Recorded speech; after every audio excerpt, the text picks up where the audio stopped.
Welcome to Grid Talk. My name is Owain Medford, and today we are here to review the 2026 Chinese Grand Prix. Joining me today, we have Grid Talk co-host Louis Edwards. Hello. Yeah, so 18 drivers on the grid and a 19-year-old on pole, the youngest pole sitter ever. Kimi Antonelli converts his lap from qualifying into his maiden F1 Grand Prix win in China, and that is only the second Grand Prix win from a teenager that we've ever had. And we just jump straight into it. I don't know about you, Louis, but I thought that Antonelli was nigh on faultless all weekend, and the only sort of things that were blemishes on this weekend for him, really, apart from the sort of slightly poor performance in the race, in the sprint race, but that was due to the thing that does seem to be plaguing Mercedes, which is the fact that they are awful off starts. But he didn't let that bog him down like his starts were, and obviously took it to a great Grand Prix victory. Yeah, he's been absolutely solid this weekend. I think he understood that after Australia, George is gonna be the one to beat, and ultimately he's gonna have to step himself up if he's gonna contend because it's very clear from these first two races that Mercedes have the superior package. It is gonna be one of the two Mercedes that are gonna lead this championship going forward.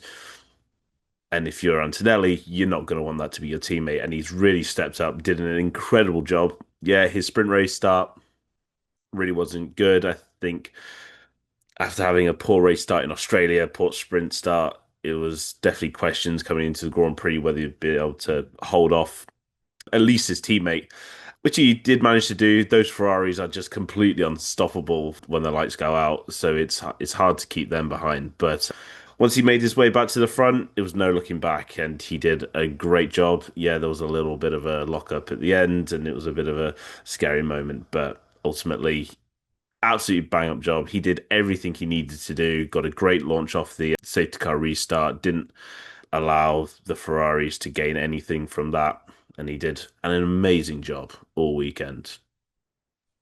Yeah, super consistent. I mean, it was sort of a testament to how well he was doing and how well he was sort of being managed through the race by Bono as well. So that's another winner for Bono as a driver that he's race engineered, and yeah, he was sort of 9 seconds ahead. So I wouldn't say you could afford it. Obviously, that's the sort of thing that you'd be like, oh, that's something to cut out, because if that comes at a more crucial moment, that's obviously going to really hamper your chances of winning races, and it's those small mistakes building up that are the issue. But he does seem to have exactly what you need, which is speed, but also the ability to execute races. And currently, the only sort of thing separating him and Russell, given that it's sort of 1-1 in the races, is that sprint. If this had been a normal weekend, then we'd be looking at dead level on points. Which I think would be that's sort of exciting. I mean, it's obviously a sort of Mercedes class of the field sort of situation that we're in. But do you see it as more or less exciting from that, with just how Mercedes are sort of they're able to pull away, but they're really not, they're not as far ahead as they were in maybe sort of 2014 in that respect. Yeah, I think just the way that these regulations, I think it and the way that Ferrari are at the moment, it is really difficult to build out those big gaps because that overtake is quite powerful. The fact that you're able to use your battery for much longer gives you so much of an advantage when you are having to really micromanage your battery and just having that extra push to essentially push the pass. It really gives you a huge amount of of pace, and especially given it's a whole lap as well. It's not just in the it's only the one detection point now that they have. So it is exciting in the sense that we got two brand new contenders for this world title. But I will get on to Ferrari later, but I do think Ferrari kind of let it slip away with their antics there. I definitely have a few things to say about what the two Ferraris were doing today. But it definitely makes it interesting now that Antonelli was able to get his first victory so early. I think a lot of people might have expected that Russell would have dominated these first few races, in Australia, this one in China, and then maybe in Japan as well. Kind of creates this nice kind of buffer that Anthony would have to kind of crawl back into if he wanted to win this championship. I think the fact that Antonelli has put down a statement of intent so early. It's like, here I am, second race of the season. I'm going to win a race, going to win my first race. It's a huge boost of momentum to his campaign. And he knows now that he can fight. He can fight the Ferraris and be quicker than them. Even when Russell cleared the Ferraris, Antonelli's pace was much better, much more consistent, and able to, steadily extend that gap. There's a few things he needs to tighten up, and I think there's just still learning to happen. It's his second year in Formula One.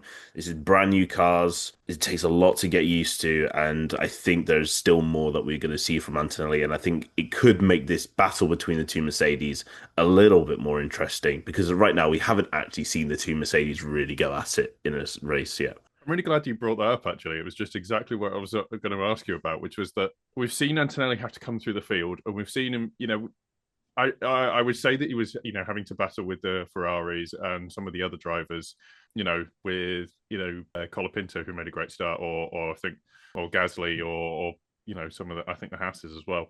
But what we haven't actually seen, obviously he's got a pace advantage over those guys. But what we haven't seen is we haven't seen them two Mercedes and how they are going to handle, what is a situation that's kind of a bit new to them, which is both their drivers, wildly different experience levels, sort of battling it out on track. Now, back when we last had this with Mercedes, I mean, I always think this is interesting to see how teams manage it, particularly, Ferrari, Red Bull, and Mercedes themselves in previous years. What do you think is going to kind of, do you think that's going to be a deficiency in Antonelli that we've never actually seen him have to go wheel to wheel with Russell, and Russell obviously has that much larger amount of experience, and how Mercedes are going to handle it? I mean, it's kind of a twofold question I'm asking you here, but do you think that's maybe an area that Antonelli is kind of going to have the issue because we're going to or is going to be sort of overcome by Russell on because Russell has got that extra experience, or do you see it maybe the other way where Antonelli's sort of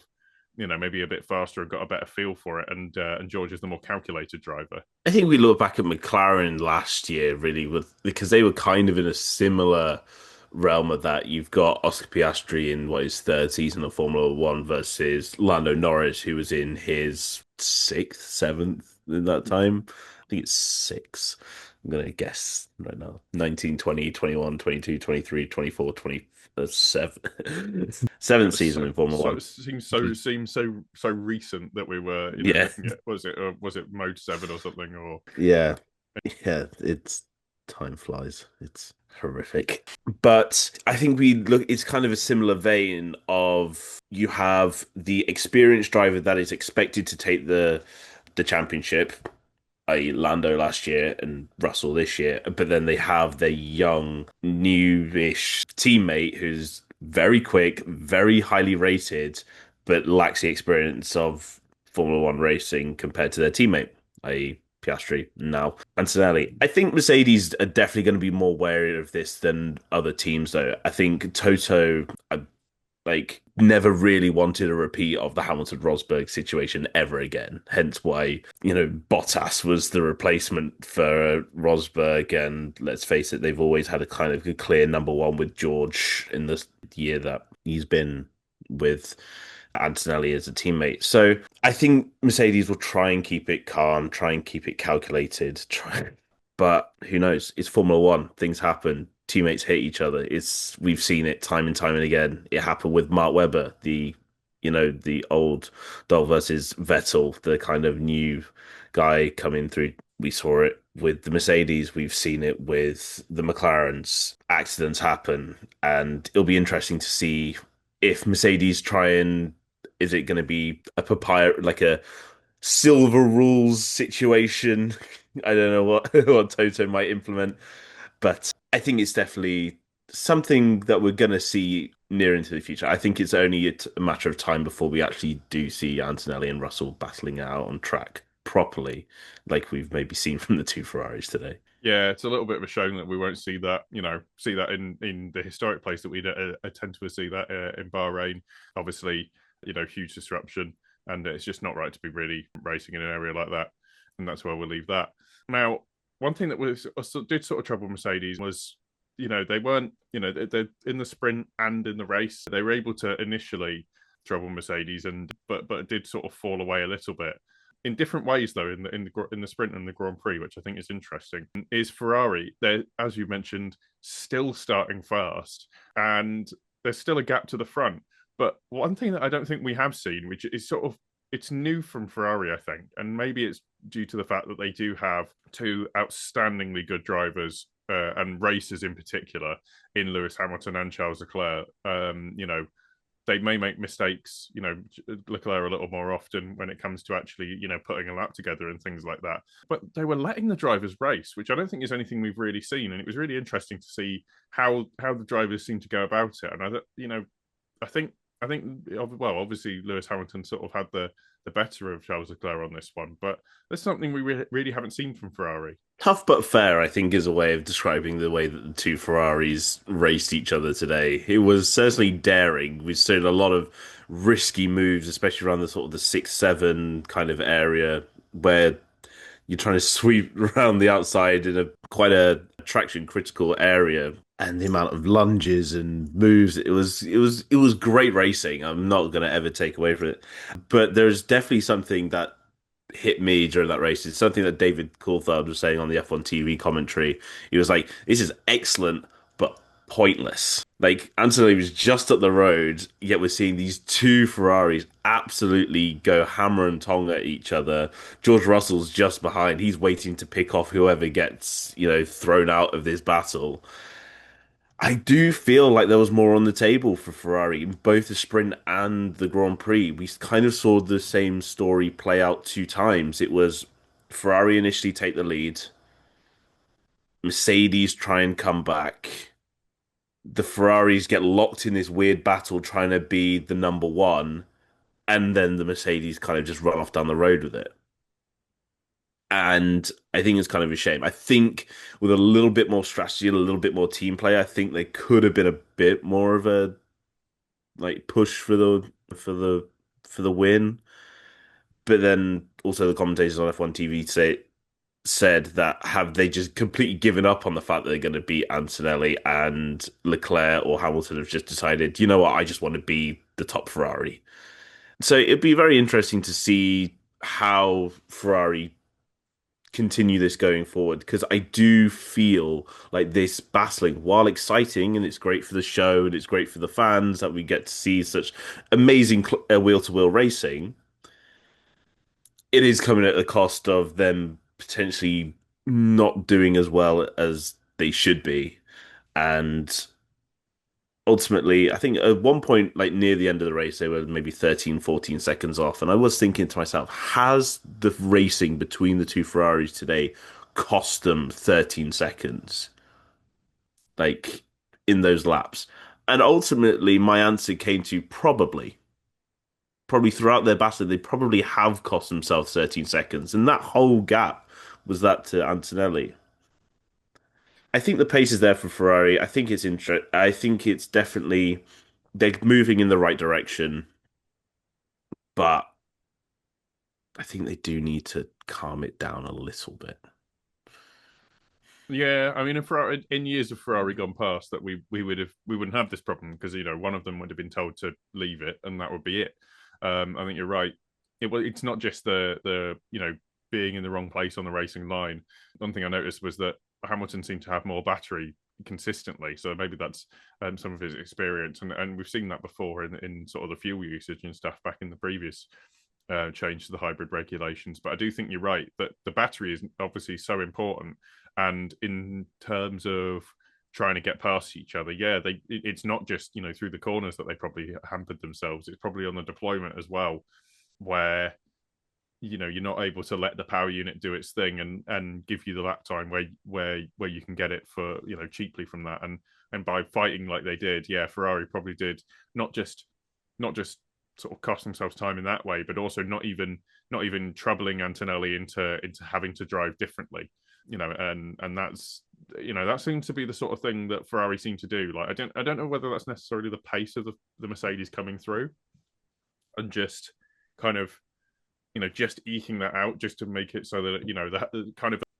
I would almost liken it to a house always wins kind of scenario where, yeah, you might score some blows as the sort of blackjack player as Ferrari in this one, but but Mercedes is, because of the pace advantage, they are always, just able to overcome that just because they've got that little extra bit in their pocket, and it means they're able to drive in the way that they want to.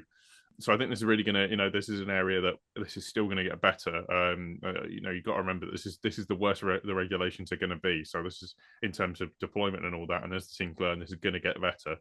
But yeah, I think Ferrari did maybe cost themselves a little bit, and they could have had more out of this race, as you say.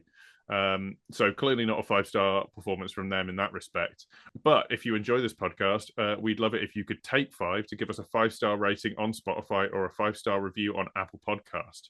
And if you're listening and you aren't currently subscribed to the channel, please consider helping us out with a like and subscribe. Now, unfortunately, we have to move to, the class of the field last year. Now, the issue with them is they didn't even race. McLaren, still plagued by power unit issues. It just seemed to be, it's weird that they haven't sort of, obviously they aren't privy to everything that HPP is giving maybe the full Mercedes team. Obviously there is an equivalence of modes and technology and all that sort of thing and spec, but the one thing that you can't get is just the tight integration, and McLaren having 2 different electrical issues that have caused Piastri to not even complete a racing lap. It's really down to earth with a bump for McLaren, isn't it? It's kind of weird. We haven't seen this sort of fall off since like 2009 for McLaren. What would is this going to be an issue going forward? Because there are numerous drivers who actually have, and teams who have more points than they do. I'm looking at one of them, which is Haas, like, for example. So, how bad is this for McLaren given what they've achieved in recent years? Yeah, I think this is just at the moment I'm gonna keep it as just kind of teething issues with this new regulation.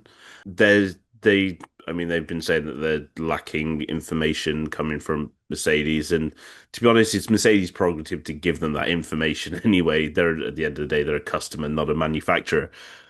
And if they're having problems, then it's kind of McLaren's deal to try and figure it out.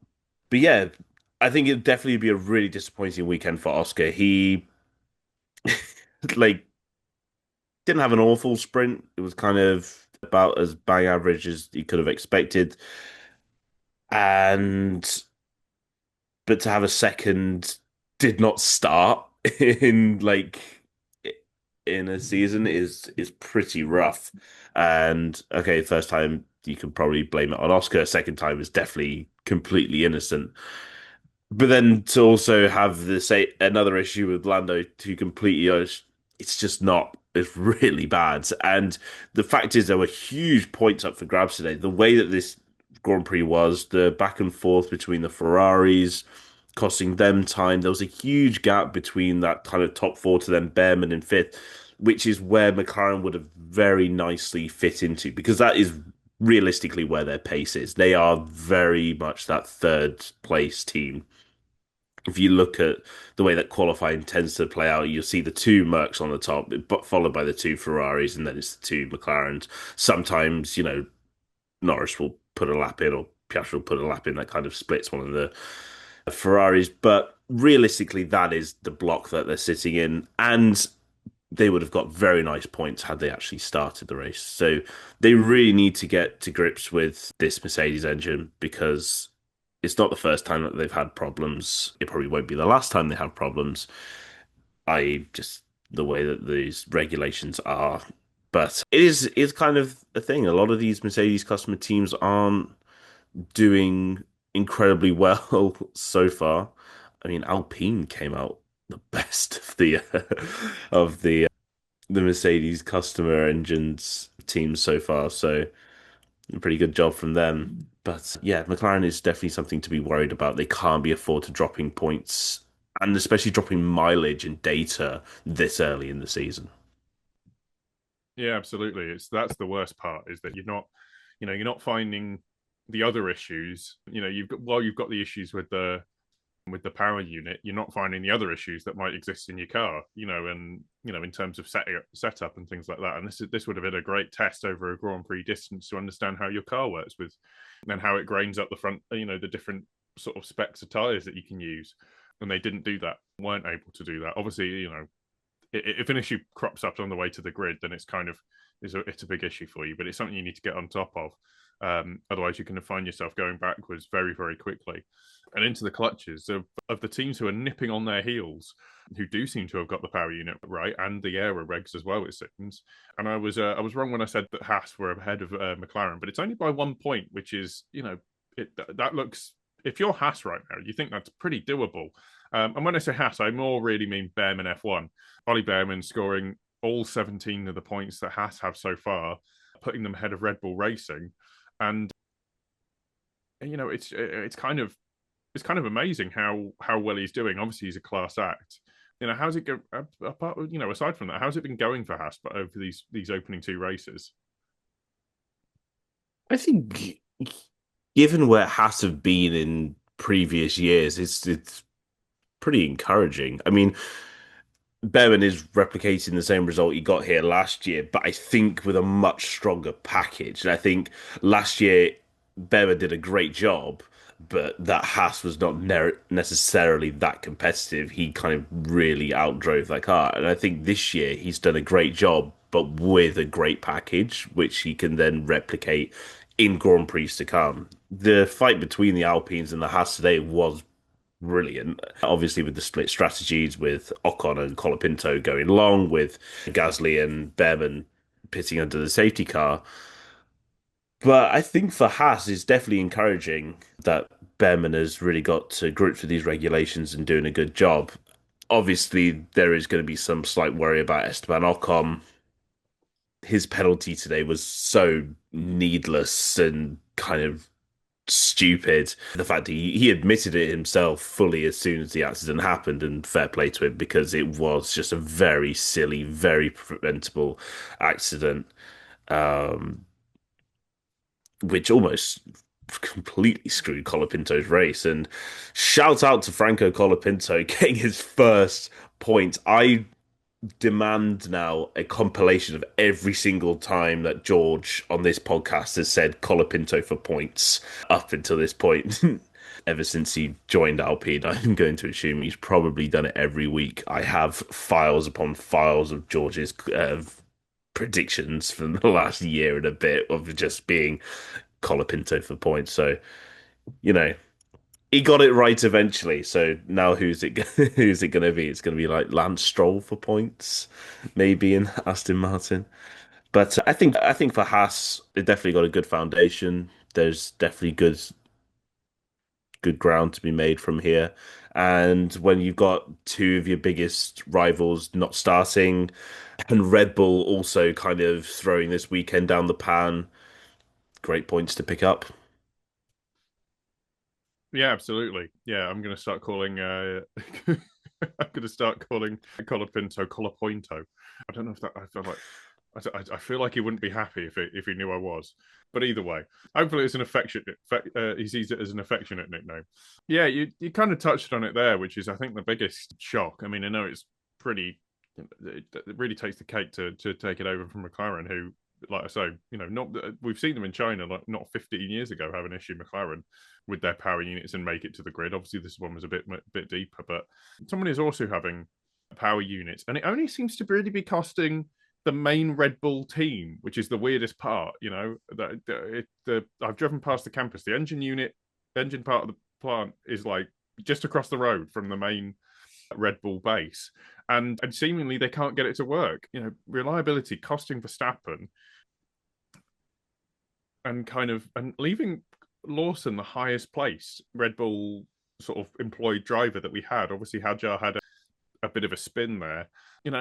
This isn't. There's a lot of talk about Verstappen right now and where he's going. And obviously, Lawson and Lindblad did a sort of pretty decent job, apart from I think Lindblad's retirement.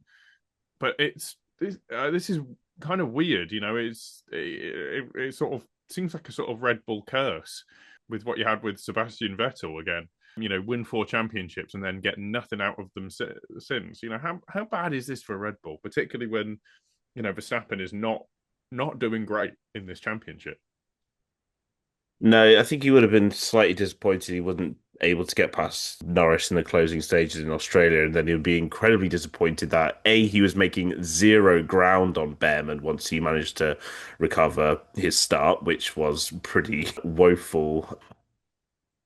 It really wasn't a good race to be Max Verstappen. Not only did you get a bad start, you were kind of cutting your way through the field, but not particularly fast. Get behind the Haas and then just kind of get stuck. And that's no place for the Red Bull to be. You wouldn't expect a Red Bull to be stuck, not even stuck behind, because that would suggest that Behrman was holding him up. Behrman had a nice 3 second gap buffer to Verstappen that Verstappen was not closing at all. And then the kind of just to take the biscuit, the engine gave up on him. And yeah, it's really not good. And with how vocal Verstappen's been about these current regulations, it's probably not going to make him like them anymore. But yeah, I think it was a good job by Lawson today to be that highest Red Bull car. I think he definitely had a lot of criticism thrown his way after just how good Lindblad had like in Australia. He was really, really fast. This weekend, Lindblad very inconsistent, a lot of spins. Did finish the race, but it was in P12, and it was kind of just a bit of a mess for Lindblad in both the sprint and the Grand Prix. So he'll definitely be disappointed. A bit of a sharp come down from the highs of Australia. So hopefully he can pick himself back up again. But good job by Lawson. Hadjar, I think, will be grateful that he managed to score some points after spinning out on the opening lap, kind of unnecessarily. But these cars are a bit difficult to handle, especially with the rear. So things like that are going to happen. But yeah, I think there's definitely troubled times at Red Bull Racing, and it's a lot of slow slog to try and pull yourself out of the weeds, especially this early on. Maybe they can consult with Ford, see what they're doing, but yeah, things are going to need to change quickly if they're going to still have Verstappen in that car for next year. Yeah, obviously we don't know what clauses there are in people's contracts, and contracts are just agreements. They're just written down on pieces of paper. They can be changed at sort of any time, and obviously, they didn't run the NLS race, which he seems to be more happy with doing right now, at least due to snow and ice. But he's really cooled off on F1. Really, I'm going to go back to Hadjar because I actually think he's doing. I just want to pick up one thing that he is doing, which barely any of his Red Bull teammates have been able to do of recent. And this may be just the early stage of the car, and they're really driving it to its limit. But he was only, just under 1.5 tenths away from Verstappen in qualifying. The one thing I want to point out is that is closer than basically anyone else has ever been to Max Verstappen. I think you can sort of say yes, that was a bit of a rookie error managing to on a corner like that, it's nice and banked. I mean, I know it's the opening lap of the race, but getting clearly trigger happy. I don't know whether that was necessarily something to do with the power unit because we can't quite count that out yet. But it wasn't a great look to be spinning out of that kind of corner so early on in the race with what should be brand new tires, even if they were a bit cold. But one thing I will say is that you can teach a fast driver to be more consistent, more reliable, and not do those kind of mistakes. But you can't teach a nice, consistent driver to be fast. And it seems that Hadjar at least has his head around this car when it comes to qualifying. So I think he shouldn't be downtrodden too much. I don't want to give him too much abuse for this because I think he's doing a pretty great job given the sort of situation that they're in. So, like you say, to get points is still a good result. That's the bare minimum for Red Bull, but that's still a great result from Hadjar. Now, we've talked sort of about how this race sort of would have yielded lots of opportunities for the teams with smaller budgets, maybe the newer teams that haven't regularly got points. Obviously, Alpine is one of them that's managing to get points positions and points finishes from these races, particularly when we're having issues. 7 cars didn't finish this race in some shape or form. And unfortunately, one of the 2 of those cars weren't the Cadillacs. They did not score any points this weekend, and they have 2 of the most experienced drivers on the grid. Where did it go wrong for Cadillac? And is this the sort of thing that we're going to come to expect? That is going to put a dampener on this project before it's sort of really begun. Yeah, I think especially in these kind of we've been so used to such good reliability in Formula One for so long. Pretty much once we kind of got out the dog days of 2014, 15 with the V6 turbo hybrids, reliability came on so far that if you are a new team and if you're off the pace, like let's say a Williams in 2019, you're at the back. You're gonna be forgotten, just left to rot essentially.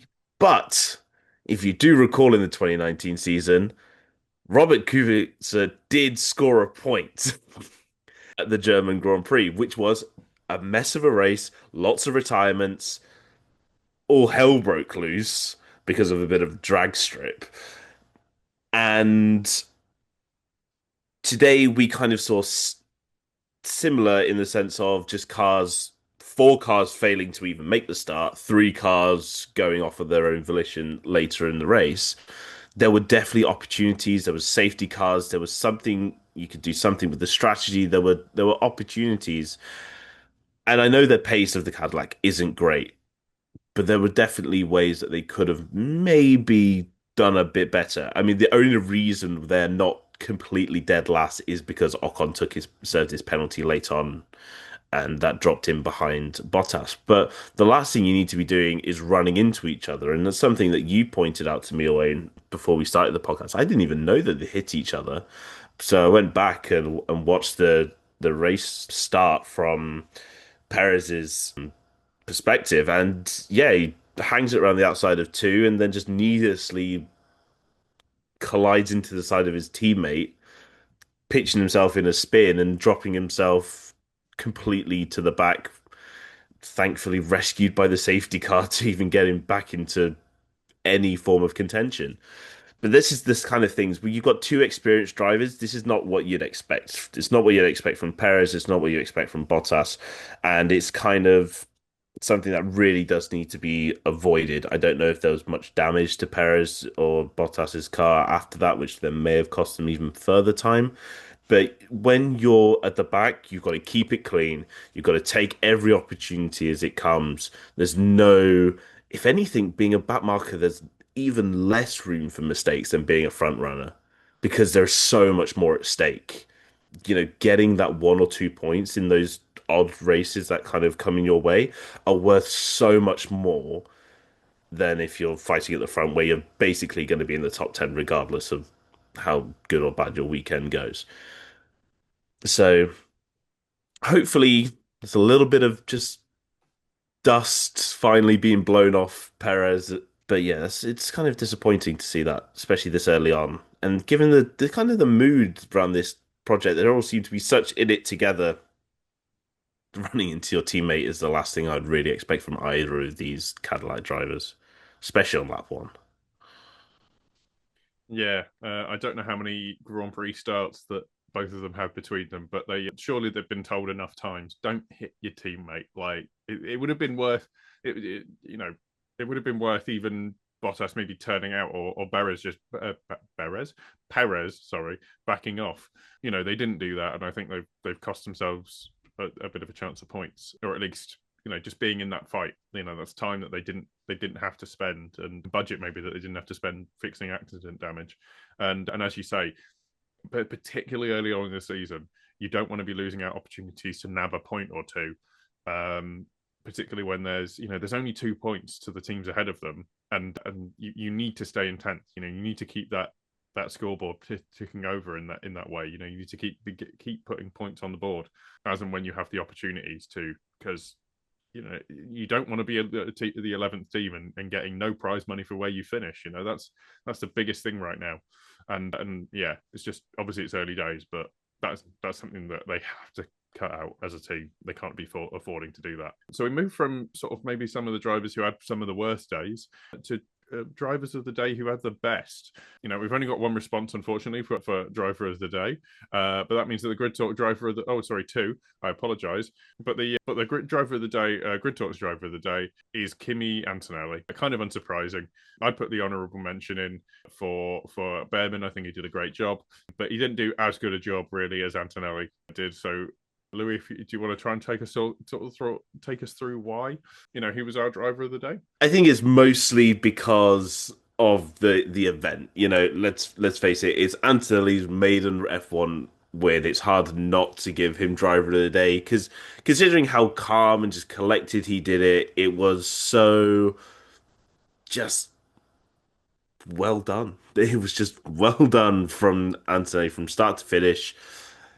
He had attacks from the front, past them, restart that he had to deal with, and then he had to then deal with it again. Once he got through the Alpine and the Haas in front of him, he started to mount a bit of a challenge. He dealt with that incredibly well, pushed, i.e. with a little bit of a lockup, but that's by the by at the end of the day because he won the race. And I think it was a great job from him, from lights to flag. Yeah, he's unfortunately only prevented from getting the slam by not leading all the laps. Unfortunately, Lewis Hamilton led that. I can't remember if he led anymore, but that does prevent him from being driver of the day. Yeah, I can't. There's no sort of alternatives that I propose beyond. In all seriousness. So I'll just come back to you, Louis, for anything you'd like to plug. So the only thing I'd like to plug is our Grid Talk socials. So if you follow our social media accounts at Grid Talk platforms, we are doing a host predictions league, which I think, Owain, this week you are going to be incredibly happy about.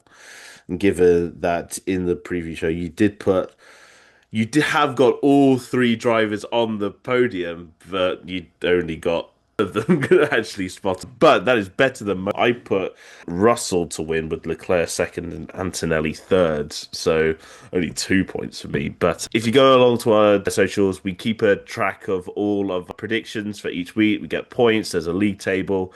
And yeah, you can also let us know your own predictions in the comments. See, do you agree with what we say? Don't agree? So yeah, if you go to at Grid Talk UK on all the socials, you'll be able to find that. Yeah, excellent. And if you want to listen to more Grid Talk is available on YouTube as well as Amazon Fire, Spotify, Apple Music, Verbal, and Pocket Casts.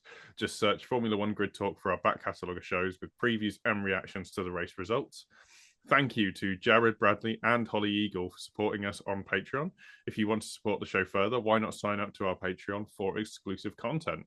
Also, make sure you subscribe so you're the first to know when each new weekly episode is released. We will be back soon with plenty of more F1 content. And thank you very much for listening, to the Grid Talk podcast, and goodbye.